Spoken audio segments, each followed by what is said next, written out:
చాలామందికి ఈ వాక్యం చెప్తుంటాం. మనం చెప్పి చెప్పి చెప్పి చెప్పి ఎంత చెప్పినా వాళ్ళ స్థితిగతులు మారటం లేదు.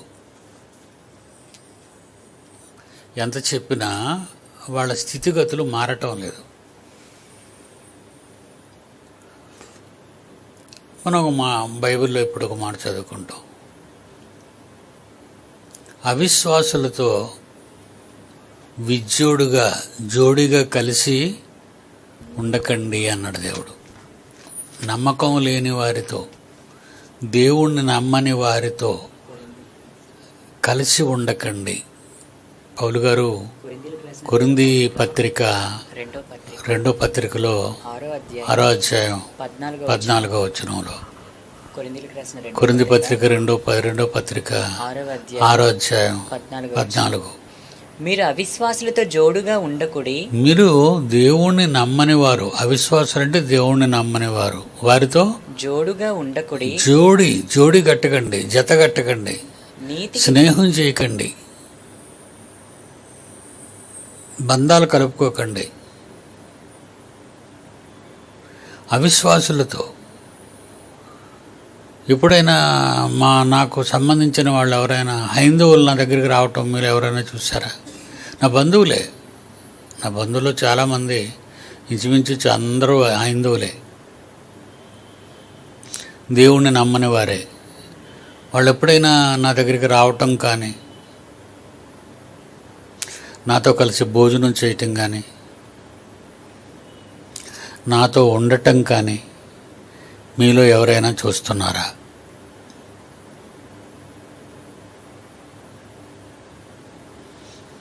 ఎందుకంటే నేను ఇష్టపడనండి.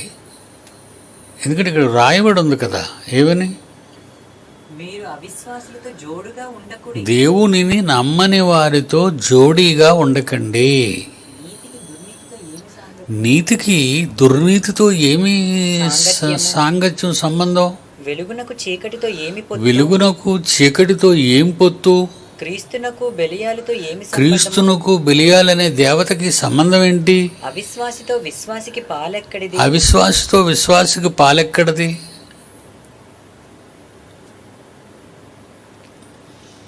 మరి మీలో చాలామంది, నాకు తెలిసినది మరి నేను చెబుతాను, మీ ఫంక్షన్లకి, మీ ప్రోగ్రామ్స్కి, మీ కార్యక్రమాలకి, మీ ఇంట్లో ఏ చిన్న ఫంక్షన్ జరిగినా ఎక్కువ మీరు అవిశ్వాసులతోనే ఉంటున్నారు, వాళ్ళనే పిలుస్తున్నారు. అవునా కాదు చెప్పండి? నేను అందుకే ఎక్కడికి రానండి. ఎందుకంటే ఆ సీన్ చూస్తే తట్టుకోలేను. ఆ సీను మంచిది కాదు కదా అది. ఎందుకు వాళ్ళను మనం కోరుకుంటున్నాం? వాళ్ళ బంధువులనా? ఎక్కువ మంది వాళ్ళ పెళ్ళిళ్ళకి కూడా అండి, వాళ్ళ పెళ్ళిళ్ళకి కూడా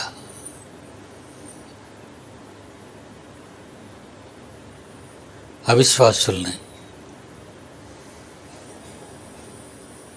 ఎన్ని మాటలు చెప్పాడండి వాళ్ళతో కలిసి ఉండొద్దు అని. వారిని మీరు కలుసుకుంటున్నారు? దేనికి మీరు వారితో సంబంధాలు కలిగి ఉన్నారు? మనలో అన్నమాట. దేవుని సన్నిధికి రాని వాళ్ళు బాగా వినాలి. దేవుడు అన్నిటికంటే ముఖ్యుడు. దేవుని సన్నిధికి మీ ద్వారా రానివారు, దేవుని సన్నిధికి మీ ద్వారా రానివారు మీ ఫంక్షన్లకు రావటం ఏంటి?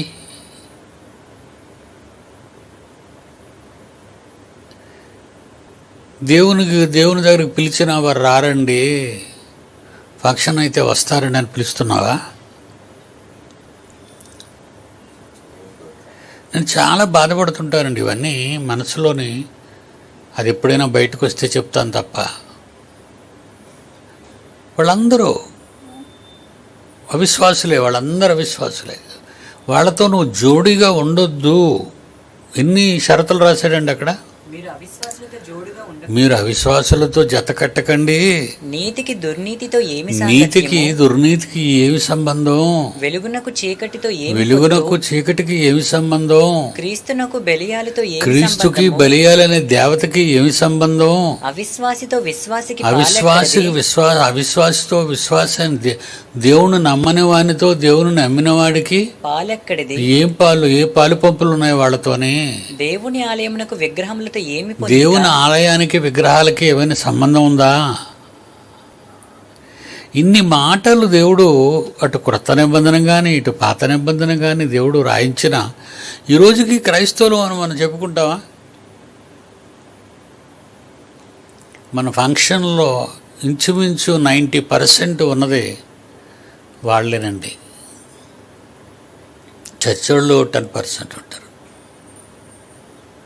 మీలో ఫంక్షన్ చేసే వాళ్ళందరికీ షాక్ అవుతుంది ఇది. మీరే చెప్పండి, న్యాయం అవునా కాదా?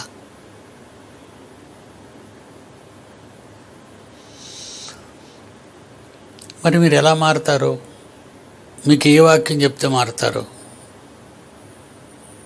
మీకు వాక్యం చెప్పడం అవసరమా? ఏదో చెబుతున్నారు, ఏదో వింటున్నాం, ఏదో పెడుతున్నారు, మీటింగు వెళుతున్నాం. ఇదే కానీ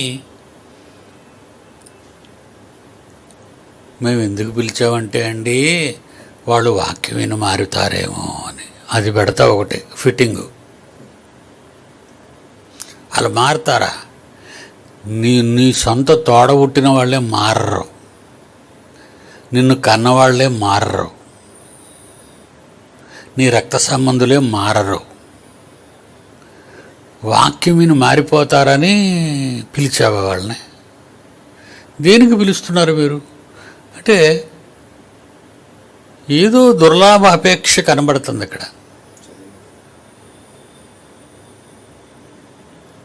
ఏదో అపేక్ష ఉంది మీలో. ఏవైనా ఇస్తారని, లేదంటే బందరికం చెడిపోతుందని,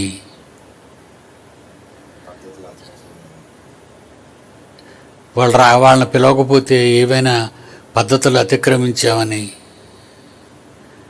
లేదంటే వాళ్ళు రేపు పొద్దున్న ఏమయ్యా మమ్మల్ని పిలిచావా అని అడుగుతారని.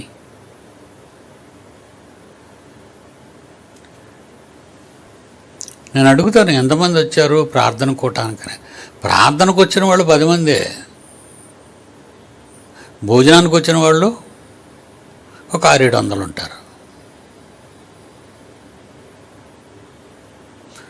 అంటే ఇలాంటి వాళ్ళని తెలుసుంటూ కూడా మనం పిలుస్తున్నామంటే మీరు ఆలోచించండి. మీరు ఒకసారి, నేను ఈ విషయంలో బాధపడుతున్నాను, చాలా బాధపడిపోతున్నాను.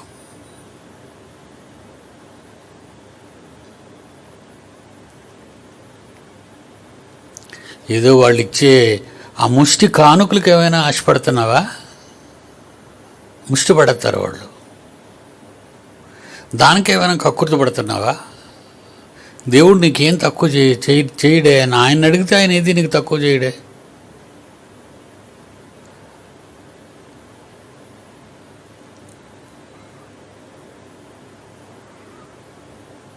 మరి ఎలా వీళ్ళని మార్చడం ఎలా? ఆనాడు రాయబడిన మాటలు ఈనాటి వరకు మన మధ్య నెరవేరుతూ ఉన్నాయి. ఇర్మియా గ్రంథం 10వ అధ్యాయం 14వ వచనం. దేవుని సత్యమును అసత్యమునకు మార్చి సృష్టికర్తకు బదులుగా, సృష్టికర్తకు ప్రతిగా సృష్టమును వాళ్ళు కలుగు చేసుకున్నవే వాళ్ళు నమ్ముకుంటున్నారు. వాళ్ళు ఇష్టపడినవే వాళ్ళు నమ్ముకుంటున్నారు. అవునా అండి? మన వాళ్ళు ఇల్లు ఈ కొత్త ఇంట్లో దిగినప్పుడు పాలు పొంగించుకుంటారా? పాలు పొంగించుకోరా? అబద్ధం ఆడకుండా చెప్పండి. మన వాళ్ళు కొత్త ఇంట్లో దిగిన తర్వాత పాలు పొంగించుకుంటారా?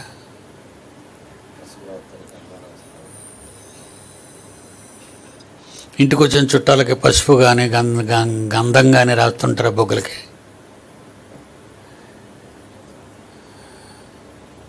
కమలపాకులు చెక్క ఏమైనా పెడుతున్నారా? ఇవన్నీ ఎవరండి మీకు చెప్పారు? ఇవన్నీ ఎవరు చెప్పారు మీకు? మొన్న మన మేరీ గారేమో జాకెట్లు పంచిందట. శ్రీమంతం ఎవరు చేస్తారు? అది క్రైస్తవులు ఎవరు చేయరు. క్రైస్తవులు ఎవరు చేయరండి ఇది.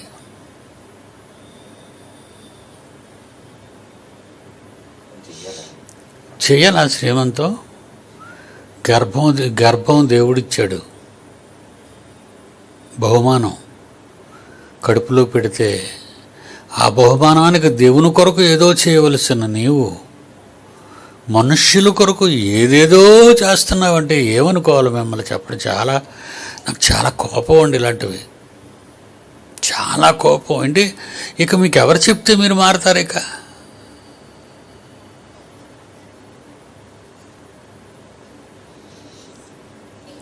మామిడాకులు కడతారు, రాటలు పాతారు, రాటకి బొట్లు పెడతారు. ఇవి దేనికి? పెళ్లి రాట?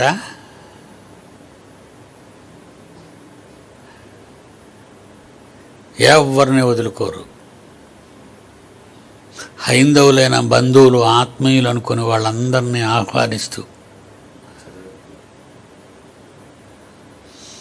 వాళ్ళతో బంధాన్ని తెంచుకోలేక, దేవుడితో బంధం తెగిపోయినా పర్వాలేదు, ఇవన్నీ చేస్తే ఎలాగ దేవుడితో బంధం తెగిపోయినట్టే. మీకు ఉంది అనుకుంటే మీ పొరపాటు. ఒకవేళ మీరు మాకు దేవునితో బంధం ఉందండి, అంకుల్ గారు ఏం ప్రసంగం చేసినా మాకు అలాంటి భయం ఏం లేదు అనుకుంటే 100% దేవునితో బంధం మీకు తెగిపోయినట్టే. మీరు నమ్మండి దాన్ని. ఎందుకంటే దేవుడు మోస్ట్ సెన్సిటివ్. అసలు ప్రతి చిన్నదానికి ఆయన తట్టుకోలేడు. ప్రతి చిన్నది నువ్వు చేసినా తట్టుకోలేడు. ఏమన్నాడు ఆయన? ఇర్మియా గ్రంథం 10వ అధ్యాయము 14వ వచనం. తెలివిలేని ప్రతి మనుష్యుడు పశుప్రాయుడు. తెలివిలేని ప్రతి మనుష్యుడు తెలివి లేదంటే లోకంలో తెలివితేటల గురించి చెప్పడం లేదు. బైబిల్ తెలియనివాడు,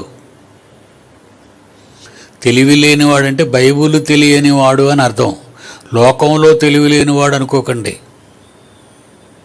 తెలివి లేనివాడు పశుప్రాయుడు, జంతువుతో సమానం. కోతకోయు ప్రతివాడు పోతపోయు అంటే విగ్రహాలని పోతపోయు ప్రతివాడు తాను చేసిన విగ్రహాన్ని బట్టి అవమానమునందుచున్నాడు. అతడు పోత పోసిందే మాయారూపం, అందులో ప్రాణమేమీ లేదు. కనుక పశుప్రాయుడేనా? కానీ పోస్తాడు, పోస్తాడు. మనం చేసే పనులన్నీ అలాగే కదండి ఉన్నాయి. మనం అన్నీ చేస్తాం, అన్నీ.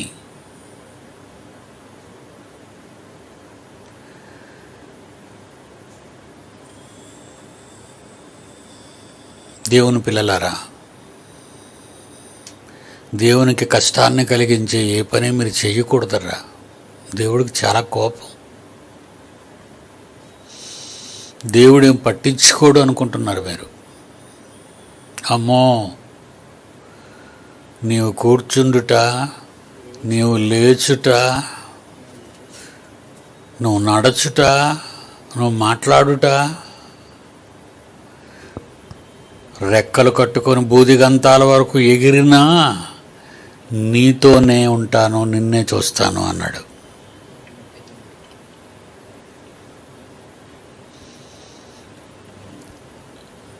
నీ బిడ్డ గర్భవతి అయినందుకు పొంగిపోవాలి దేవుని వలన.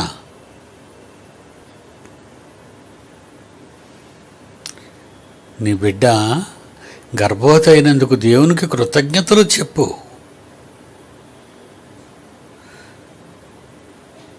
అందరికీ పసుపులు రాసి, గంధం రాసి, మిఠాయి పంచి, తమలపాకులు పంచి, స్వీట్లు పెట్టి,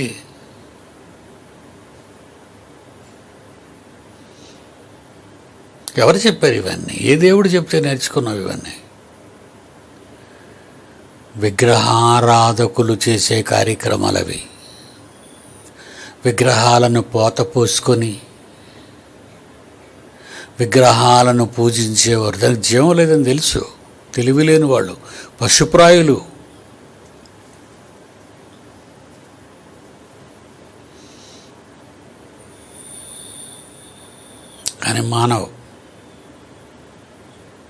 కానీ మానవు నీలో మార్పు రాదు. వాళ్ళు దేవుని సన్నిధికి తీసుకురాలేకపోతున్నామని బాధ నీకు ఉండదు. అలాంటి వారితో విజ్జోడుగా ఉండకూడదు. అసలు సంబంధాలు బంధరికాలు ఉండకూడదండి. నేను అన్ని రిలేషన్స్ కట్ చేసేసుకున్నాను. నేను అందుకే ప్రతిదానికి సాక్ష్యం చెబుతాను. నేనేమైనా చెడిపోయానా? అందరిని కత్తిరించి పడేశాను. అందరూ అన్ని జనులే, నా వాళ్ళు, నా బంధువులు, నా ఆత్మీయులు, నా రక్త సంబంధులు అందరూ హైందువులే. అందరినీ వదిలేసుకున్నాను.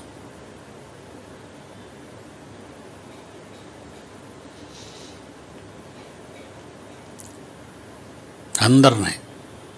వాళ్ళతో నాకేం పని? నా తండ్రే వాళ్ళకు వద్దనుకున్నప్పుడు, నా తండ్రినే వాళ్ళు పూజించినప్పుడు, నా తండ్రి దగ్గరికే వాళ్ళు రానప్పుడు నేనెందుకు వాళ్ళతో బంధాలు పెంచుకోవాలి, అనుబంధాలు పెంచుకోవాలి? ఈరోజు నాకేమి తక్కువ చేశాడు నా కన్న తండ్రి. వాళ్ళందరినీ వదిలేసినందుకు దేవుడు నన్ను ఏం చేశాడంటే, దేవుడు నన్ను హత్తుకున్నాడు అని చెప్పటానికి సాక్ష్యం. దేవుడు నన్ను హత్తుకున్నాడు, చేర్చుకున్నాడు, లోటు లేకుండా చేస్తున్నాడు. మీ పరిస్థితి చెప్పండి, మీ పరిస్థితి చెప్పండి. మీరు వాళ్ళందరినీ హత్తుకున్నారు. మీ పరిస్థితి మీరు చెప్పరు. అధ్వాన్నంగా ఉందని నాకు తెలుసు. అప్పుల పాలు, సమస్యల పాలు, కష్టాల పాలు, వేదనల పాలు. నిజమండి, అది మీరు తెలుసుకుంటే చాలా మంచిది.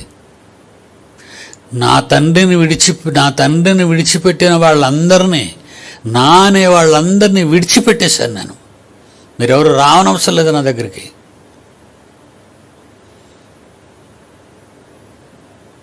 నా తండ్రికి కావాలంటేనే రండి.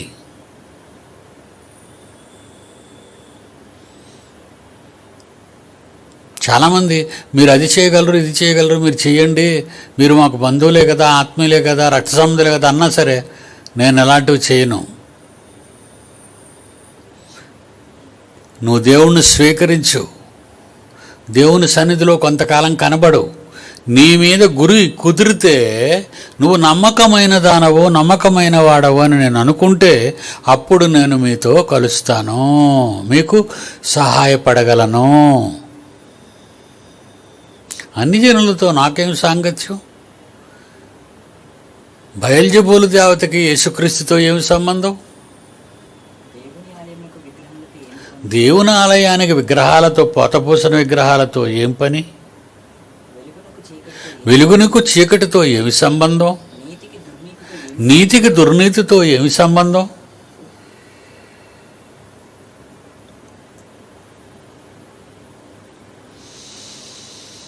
దేవుని పిల్లలారా, చదువు నాన్న ఇర్మియా గారిది. తెలివిలేని ప్రతి మనుష్యుడు పశుప్రాయుడు,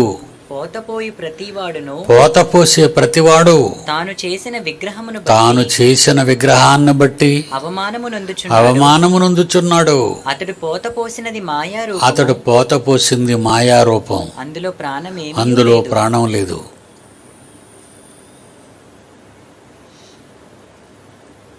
నువ్వే పోత పోసేసుకొని, నువ్వే పూజించేసుకొని, జీవము లేని దానికి నువ్వే మొక్కేసి, అలాగే జీవము లేని కార్యక్రమాలు చేసేవాళ్ళం మనం. అలా మన విగ్రహాలు పోత పోసుకొని పూజించేవాళ్ళం కాదు మనం. తర్వాత కేడర్ మంది, వాళ్ళ మించిన కేడర్ మంది. ఆచారాలను స్వీకరిస్తాం,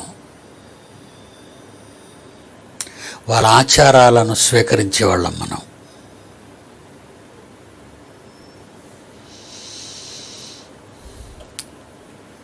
ఒకటే చెప్పాను మేరీతో, అమ్మా నువ్వు క్రైస్తవురాలుగానే ఉండు, లేదంటే హిందూరాలుగానే ఉండు. నువ్వు క్రైస్తవురాలు అయితే క్రైస్తవ కార్యక్రమాలే చేయి, ఇంకెప్పుడు ఇలా చేయకు. అడ్వైస్ చేయాలి కదండి.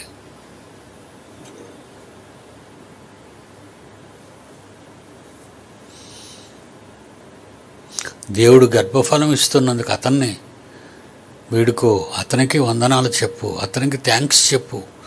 రేపు పొద్దున్న ప్రసవం జరుగుతుంది, అది ఆమెకి రెండో జీవితం అవుతుంది తల్లికి.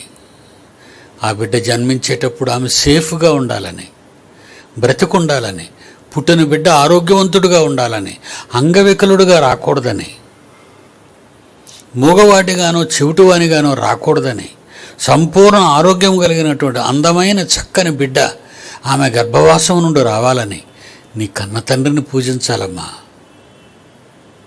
నీ బంధువులు సంతోషపెట్టడానికి కాదమ్మా నువ్వు చేసేది.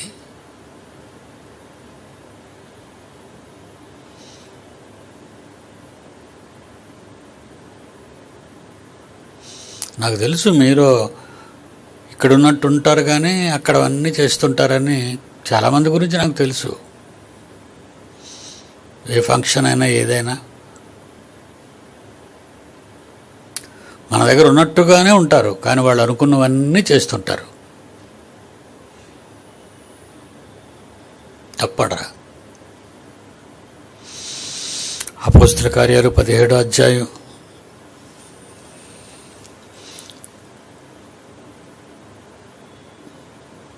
ఆమోసు గ్రంథం, క్షమించండి, ఆమోసు గ్రంథము 2వ అధ్యాయం 4వ వచనం.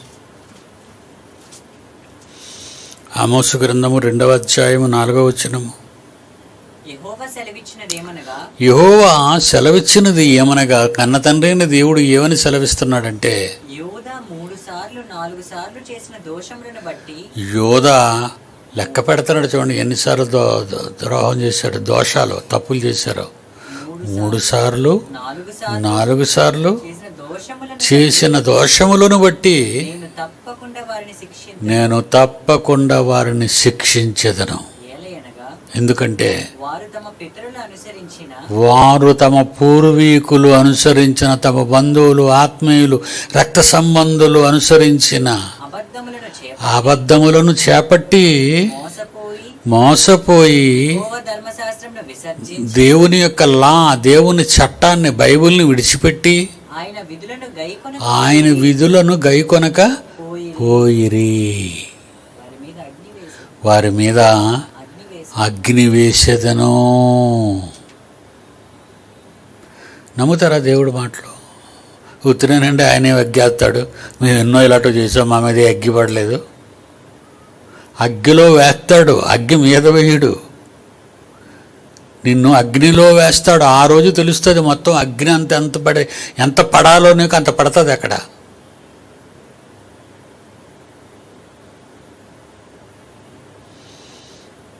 తప్పులు లెక్క పెడుతున్నాడు ఆయన.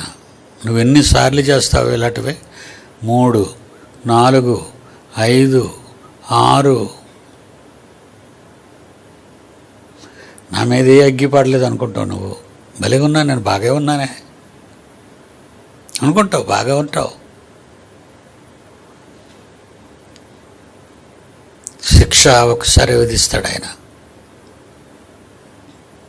తప్పదు.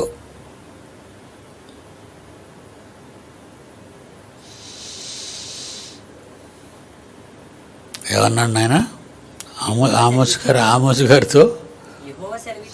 యెహోవా సెలవిచ్చినదేమనగా, యోధావారు అంటే యూదులు, దేవుని పిల్లలు, దేవుని కుమారులు, ఇశ్రాయేలీలు, యూదులు 3 సార్లు 4 సార్లు చేసిన దోషమును బట్టి నేను తప్పకుండా వారిని శిక్షిస్తాను.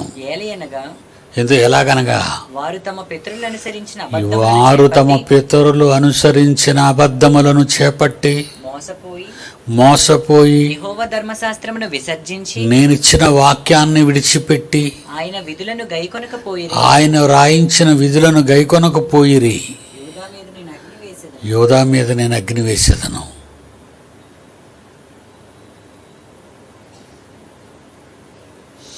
ఏమండి, తలుచుకుంటేనే భయంకరంగా ఉందండి. ఇది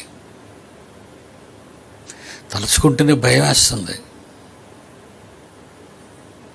మరి ఇంత ధైర్యంగా మీరు ఎలా చేయగలుగుతున్నారో? మీకు ఈ ధైర్యం ఎవరిచ్చారు? ఎక్కడి నుంచి వచ్చింది? మీకు ఇంత ధైర్యం ఎవరిచ్చారు? ఎక్కడి నుంచి వచ్చింది? దేవుడి మీద భయం లేకపోవటం వల్లే కదా మీకు ఆ ధైర్యం వచ్చింది. ఒక్క మాటలో చెప్పాలంటే, తల్లిదండ్రులకు లోబడిన పిల్లలు తల్లిదండ్రులకు లోబడినట్టుగానే భయంగానే ఉంటారు పిల్లలు.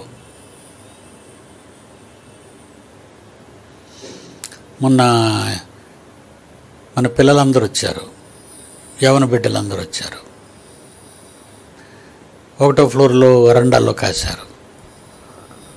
తాతయ్య, మమ్మల్ని క్షమించండి తాతయ్య,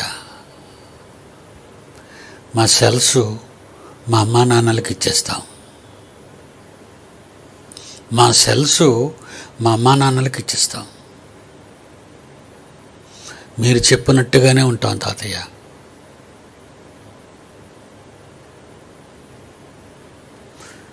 మార్పు లేకపోతే మనుగడ లేదు, జీవించలేరు మీరు. చిన్నపిల్లలు, వాళ్ళ వయసు ఎంతండి? ఇప్పుడిప్పుడే యవనంలో అడుగు పెడుతున్నారు. సెల్స్ ఇచ్చేస్తారా తల్లిదండ్రులకి? ఇచ్చేస్తాం తాతయ్య, మిమ్మల్ని బాధ పెట్టం తాతయ్య. తాతయ్య, మీరు మా కోసం చెబుతున్న పాఠాలన్నీ మా జ్ఞాపకాల్లో ఉన్నాయి తాతయ్య.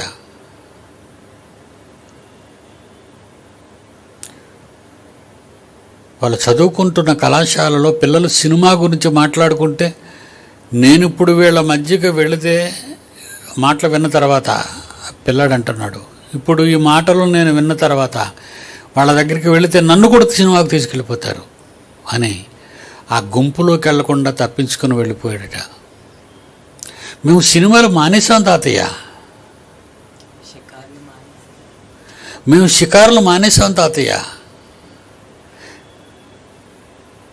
ఇది నిజంగా మార్పు అయితే దేవుడు సంబరాలు చేస్తాడు, సంతోషపడిపోతాడు. వాళ్ళ కన్నవారిని కూడా కనికరిస్తాడు, వాళ్ళను కూడా దయ చూపిస్తాడు. కానీ మార్పు వాళ్ళ కన్న తల్లిదండ్రుల్లో ఉంటుందా? అది నా ప్రశ్న. ఈ మార్పు వాళ్ళ కన్న తల్లిదండ్రుల్లో ఉంటుందా? ఒకవేళ ఆ మార్పు వాళ్ళల్లోనే ఉంటే సెల్ అనేది వారి చేతికి 10,000 పెట్టి కొని ఇవ్వరు. అది చాలా చెడ్డదే సెల్. అది కొని ఇచ్చారు అంటే వాళ్ళకి అసలు ఏం అర్థం కాలేదు దేవుడు.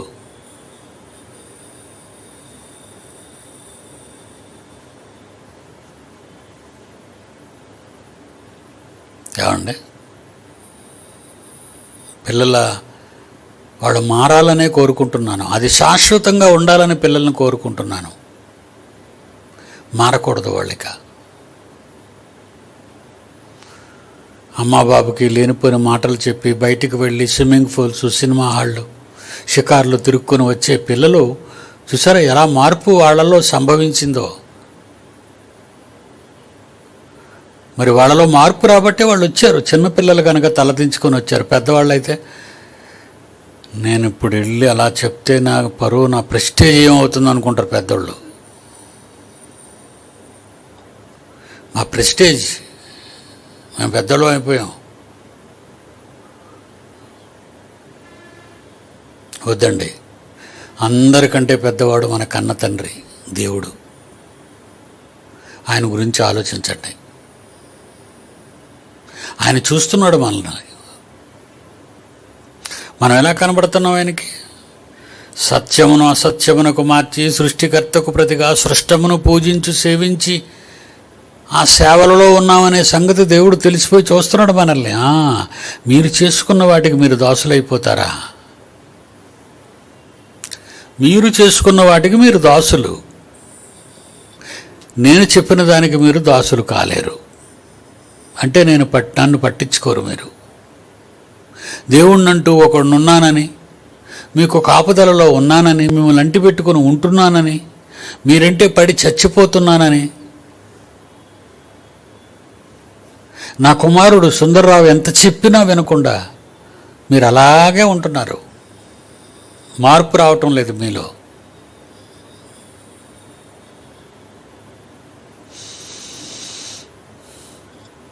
చివరిగా 2 దెస్సలోనికీయులు 2వ అధ్యాయం.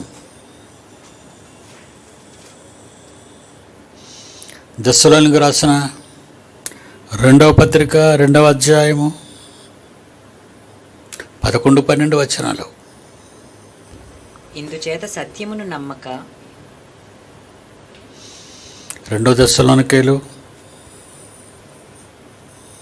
2వ అధ్యాయము 11-12 వచనంలో ఇందుచేత సత్యమును అంటే వాక్యమును నమ్మక దుర్నీతి యందు అభిలాష గల వారందరూ శిక్షా విధి పొందుటకై అబద్ధములు నమ్మునట్లు మోసము చేయు శక్తిని దేవుడు వారికి పంపుచున్నాడు. అంటే మీరు ఇలా మారిపోవడానికి కారణం మీకు ఒక శక్తి ఆవహించింది, దెయ్యం పట్టింది. మరి దెయ్యం పడితే జుట్టు పీక్కోవాలి కదండి అనుకుంటారా?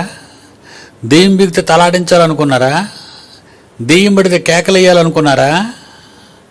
మీకు పట్టిన దెయ్యం క్లాసికల్ డెవిల్, అది ప్రెస్టీజియస్ డెవిల్, నమ్మకమైన దెయ్యం, బయటపడదు. దెయ్యాన్నందును దైవభక్తుడు అంటది నిన్ను, మహాభక్తురాలుగా భక్తుడుగా నిలబెడతాది నిన్ను, అతి వినయం దూత లక్షణం పెడతాది నీలో. ఏమంటున్నాడు? ఇందుచేత మీరు బైబిల్ని నమ్మక దుర్నీతి యందు అభిలాష గల వారందరూ శిక్షా విధి పొందుటకై అబద్ధాన్నే మీ జీవితాంతం నమ్మునట్లు మోసము చేయు శక్తిని దేవుడు వారికి పంపుచున్నాడు. ఇంతకీ ఈ శక్తిని మనకిచ్చిన వారు ఎవరు అంటే మన కన్న తండ్రి.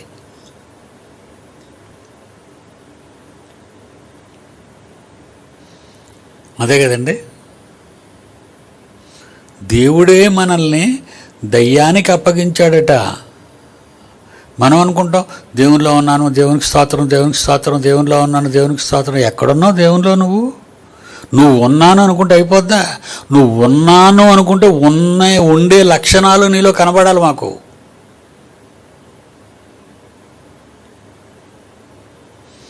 నేను ఉన్నాను అని నువ్వు అనుకుంటే పిల్లల్లో కనబడిందే మార్పు, అలాంటి మార్పు కనబడాలి కదా.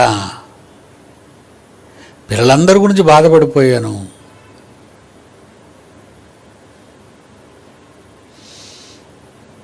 పిల్లలందరూ ఒక 2 వారాల తర్వాత వచ్చారు. నేను వచ్చినంత వరకు నిలబడ్డారు, లిఫ్ట్లో దిగినంత వరకు. తాతయ్య మమ్మల్ని క్షమించండి తాతయ్య అని అతి వినయముతో ఏడ్పు ముఖాలతో నా ముందు నిలుచొని వాళ్ళు క్షమాపణ అడుగుతున్నారు. అంటే వాళ్ళ దగ్గర దెయ్యమే ఉంటే, వాళ్ళ దగ్గర దెయ్యమే ఆవహించి ఉంటే, మాయ అనేది వాళ్ళని కమ్ముకుంటే ఆ పిల్లలు అలా మాట్లాడరు. మన తల్లిదండ్రులే మనల్ని పట్టించుకోలేనప్పుడు తాతయ్య ఏం చేస్తాడు రా, ఈవేళ అంటాడు, రేపు అంటాడు, ఎల్లుండి మర్చిపోతాడు.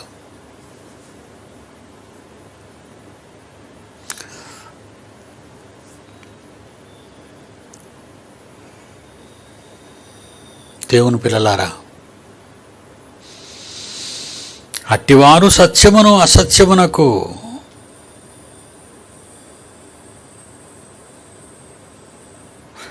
మార్చి సృష్టికర్త అయిన దేవునికి ప్రతిగా వాళ్ళు చేసుకున్న వాటికి పూజించి, సృష్టమును పూజించి సేవించిరి అని వారు ఎలా పోతే పోనివ్వండి, కానీ కింద అంటున్నాడు, యుగ యుగముల పర్యంతము తండ్రి స్తోత్రార్హుడై ఉన్నాడు.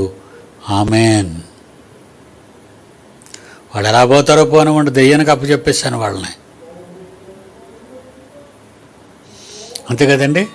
వాడు ఎలా పోతాడో పోనీయండి, వాడిని దెయ్యానికి అప్పగించాను. మార్పు లేని ప్రతి ఒక్కరూ దెయ్యము స్వాధీనంలో ఉన్నారని తెలుసుకోండి. మర్చిపోకండి. రాత్రి పడుకునే ముందు, అన్నం తినేసాక మంచం మీదకి వెళ్ళే ముందు, నేను దెయ్యం అండర్లో ఉన్నానా, దేవుడు అండర్లో ఉన్నానా, దేవుడు నా దగ్గర ఉన్నాడా, దెయ్యం నన్ను ఆవహించిందా, అది మీరు పరీక్ష చేసుకోండి మంచం మీద. మార్పు వస్తే మంచిది, మార్పు రాకపోతే శిక్షావిధి కలుగుతుంది.